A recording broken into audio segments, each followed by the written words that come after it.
मित्रांनो, दत्त जयंतीनिमित्त वडकीकरांचं एक चांगलं हिंद केसरी मैदान होतं आणि या हिंद केसरी मैदानामध्ये आपल्या सर्वांचा लाडका घोटकरांचा रॉकेट म्हणजे हिंद केसरी आपला सर्जा पळाला आणि त्यासोबत चिक्या पळाला. शेठ नमस्कार. नमस्कार. नाना शेठ, काय सांगाल आजच्या या मैदानाबद्दल? एक चांगली आपली गाडी पळाली. नेहमीच ही गाडी जेव्हा जेव्हा पळते तेव्हा एक चांगला स्पीड लागतं आणि गुलालातच असते ही गाडी. काय सांगाल? हे दत्त जयंतीचं पारंपरिक वडकीचं मैदान आहे. गेल्या वर्षी बी आम्ही आलो होतो पण आमचा बॅडलक होता. तसं यावर्षी आता जी कायम आमची गुलालात गाडी असते ती गाडी आमची आज पळाली आणि आता सेमीसाठी पात्र झाली. दादा, या गाडीकडे बघता काय वाटतं? कारण का ही गाडी नरमादी पळतं आणि एकदम टॉप स्पीड लागतं. नाही, गाडी नरमादी पळते, टॉप स्पीड लागते. शिवाय दुसरी एकाच मातीची गाडी आहे त्याच्यामुळे ती गाडी चांगली पळते. आजच्या मैदानाबद्दल काय सांगाल? कारण का बघा, भरमसाठ असे नंदी आलेले आहेत आणि प्रत्येकाला वाटतं की आज हिंद केसरी गुलाल आपल्या नंदीच्या पाठीवरती, आपल्या कपड्यावरती पडावं. काय सांगाल? प्रत्येक जण जो आलेला आहे तो इथे 1 नंबरसाठी झालेला आहे, 2 नंबरसाठी, 3 नंबरसाठी झालेला आहे. पण प्रत्येकाचा स्टार पण पाहिजे. बरोबर आहे. बरोबर, लक पण डिपेंड असतात. नाना, त्या दिवशी आपला लक कुठं ना कुठं तरी पळून तर आपण नंबर केलेला, पण लक कुठंतरी आपल्याला कमी ना. आम्हाला खरं तेव्हाच वाटतं की जर आम्हाला पळून जर काय हार झाली तर काय वाटत नाही, पण आम्ही नंबर होऊन जेव्हा लॉबी टच होते गाडी त्या टायमाला कुठेतरी वाईट वाटतं.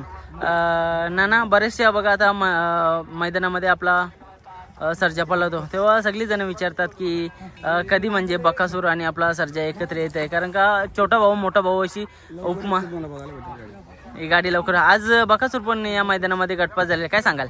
बकासूर त्यांची घरची गाडी होती, आता नवीन खरेदी होती. अशी अतिशय सुंदर गाडी पळाली ती आणि ते गटपास झाला. बऱ्याच दिवसानंतर एक चांगला नंदी त्यांच्या दावणीला आले आणि चांगली गाडी पळते. काय सांगाल? नाही, गाडी चांगली पळते, नंदी चांगल्या गाडीला आलाय. जसं त्यांचं बकासूरने नाव केलं तसं त्या नंदीने त्यांचं नाव जगभरात पोहोचवलं. आणि नक्कीच आपला घोटकरांचा सर्जा म्हणजे एक देखणं हत्यार आणि तेवढंच पल पण आहे त्याचा.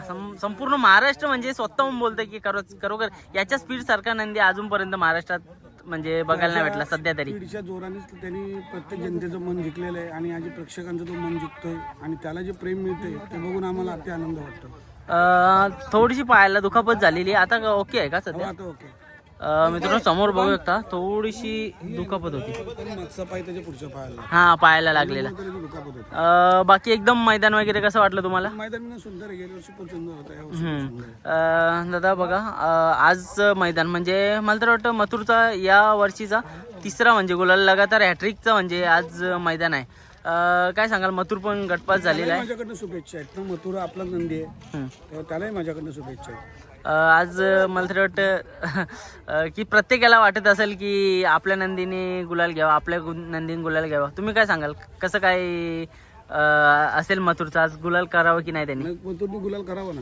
100%. आज आपली फॅन फॅमिली असेल, मित्रपरिवार असेल, एवढं सगळी सर्जावरती प्रेम करत आहे. कुठंतरी आपल्या घोटगावचं नाव आणि संपूर्ण महाराष्ट्रात होतं आणि त्याच्या सोबतच एवढी सगळी मंडळी, अनोळखी मंडळी पण आज आपल्या जवळ येते आणि सगळ्यांना आपण कायम जोडून ठेवता. कसं वाटतं हा क्षेत्र आणि काय काय दिलं तुम्हाला या क्षेत्राने? या क्षेत्राने आम्हाला बरेच काही दिलं. आता थोडक्यात एक 8 दिवसापूर्वीची गोष्ट आहे. मी खालापूर कोर्टात गेलो होतो, पण सर्जाचं जे काही तिथं प्रेम कमवलं ते मी तिथं गेल्यानंतर मला माहीत पडलं. हां, काय क्षण होता तो? म्हणजे क्षण असा होता की जे तिथे सरकारी वकील होते, पोलीस होते, पब्लिक प्रॉसिक्युटर होते, सगळ्यांनी जे सर्जावरती प्रेम दाखवलं, विचारून त्याचे फोटो दाखवले, ते बघितल्यावर अगदी मन भरून आलं माझं. दादा बघा, कुठंतरी म्हणजे ना बैल तर उजेडात असतं आणि तुम्ही पण कुठं कुठं बाईटच्या मार्फत बोला किंवा इतर फोटोशूट किंवा इतर गोष्टीमुळे तुम्ही पण कुठं ना कुठं तरी लोकांच्या चेहऱ्यासमोर येतं आणि तो क्षण काय असतो जेव्हा बोलता हा बघा सर्जाचा मालक आले? नाही, सांगितलं ना मी तुम्हाला, ज्या टायमाला आम्हाला सर्जाचे मालक बोलतात दोघांना पण किंवा आमच्या सर्जा ग्रुपला, त्या टायमाला आमची छाती फुगून येते.